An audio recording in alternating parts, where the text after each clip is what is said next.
It's August 6, 2024. A small collective of around 300 Ukrainian troops crossed the border into Russia's Kursk region, and the war between Russia and Ukraine was changed forever. Those soldiers were the first of many who would flood over the northeastern border of Ukraine with Russia, taking territory and transforming the war. The Kursk invasion marked a monumental shift in strategy for Ukraine. For over 2.5 years, the country had dedicated itself to a valiant defense of its borders, throwing everything it had at stopping the Russian front line from pushing further in. Now it was on the offensive, an attack that reminded Russian President Vladimir Putin that Russia is far from the only country capable of invading another.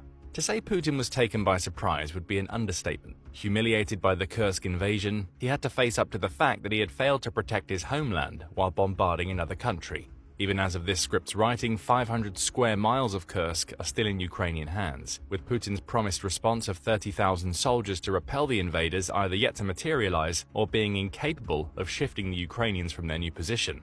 Still, at least Putin could console himself with the thought that this would be the only Ukrainian invasion of Russian territory. The element of surprise had worked well once, but he would be prepared if Ukraine tried to do it again. All he has to do now is push Ukraine's forces out of Kursk, and he can get back to war as normal. Putin wouldn't be fooled again, surely. He would, and he has been, as Ukraine is following up the Kursk invasion with a second invasion that will see it take as much territory in Russia as Putin's forces hold in Ukraine. So how did this all start?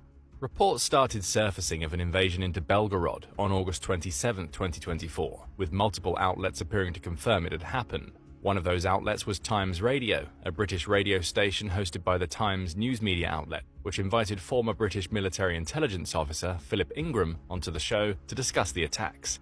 He revealed what we knew as of August 27th. What we know so far is that the Ukrainians seem to have attacked with 300 troops into one border crossing, and there are unconfirmed reports of another 200